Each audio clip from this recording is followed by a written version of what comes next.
Hey everyone, it's Julie here with TipRanks. Today we're taking a look at 3 industrial ETFs. So let's get into it. Alright guys, welcome back. Thank you all so much for being here and TGI Friday. Today we're taking a look at 3 ETFs with a focus on the industrial sector. Now, ETFs are a great investment vehicle as they offer a lot of diversification and exposure to a variety of stocks in one easy place. We're going to look at these ETFs with the help of our ETF AI analyst, and we found these using TipRanks ETF Screener. You can find that by heading over to the ETF Center and scrolling down to the screener here. From there, I added in a filter, which is the focus filter, allowing me to narrow in on the industrial sector. I then also wanted a strong buy or moderate buy analyst consensus and a large to mega cap, which gave us our list of ETFs down below. So today we're going to take a look at each of these ETFs, what their primary focus is and those top holdings, and of course what the ETF AI analyst thinks. If you enjoyed today's video, make sure you hit that thumbs up button and that you're subscribed to the channel. Now let's dive right into our 3 industrial ETFs. First on the list is our largest ETF as far as assets under management goes. That is the Vanguard Industrials ETF. It trades under the ticker VIS, currently priced at $292. In the past year, it's gained about 7%, and in the last 3 months is up 2.3%.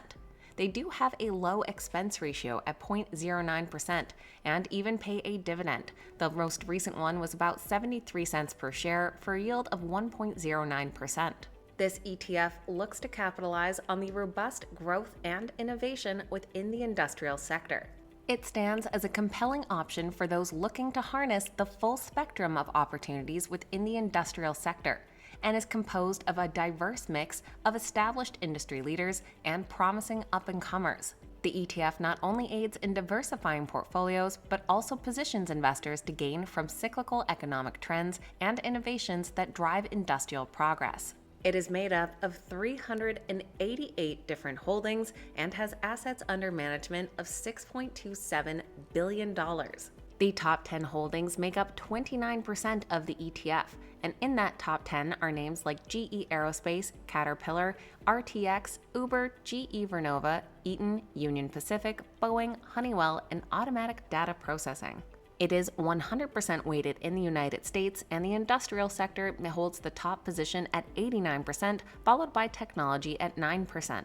Looking at TipRanks' new ETF AI analysis, it does score an outperform.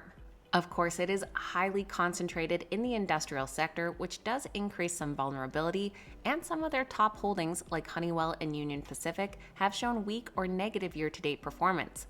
But several of their major positions, such as GE Aerospace and GE Vernova, have delivered strong performance, supporting the fund's overall returns. Second on the list, we have iShares US Industrials ETF. It trades under the ticker IYJ, currently priced at $143. Overall, it's gained 2% in the past year, but is up about 9% year to date, and in the last 3 months has gained 1%. It also pays a quarterly dividend, with the most recent being over 41 cents per share for a yield of 0.92%. Similar to the Vanguard ETF, this also focuses on providing a broad exposure to the U.S. industrial sector, encompassing industries ranging from aerospace and defense to construction and machinery. By investing in this ETF, investors gain access to a diversified portfolio of industry-leading firms, mitigating risk while capitalizing on the strengths of this vital economic segment. While they ensure that the focus remains on the industrial sector, there is a balanced exposure across a variety of industrial subsectors, providing both stability and growth potential. It is made up of 201 holdings with assets under management of $1.73 billion. And the top 10 holdings make up 36% of the ETF. And I was surprised to see which some of the stocks in that top 10 were, with the top positions going to Visa and MasterCard, then followed by GE Aerospace, Caterpillar, RTX, American Express, Accenture, GE Vernova, Eaton, and Boeing.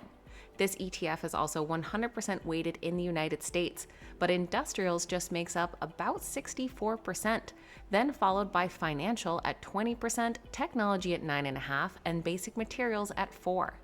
So certainly a more diversified sector breakdown compared to that first ETF. Taking a look at our ETF AI analysis, it also scores an outperform. It does have a higher expense ratio at 0.38%, which of course can weigh in the long-term returns, and is highly focused in on the US geography and industrial sector.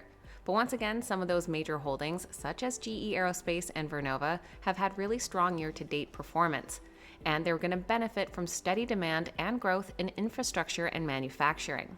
For our third ETF, we're looking at a bit more of a niche focus with the SPDR S&P 500 Aerospace and Defense ETF. It trades under the ticker XAR, priced at $227.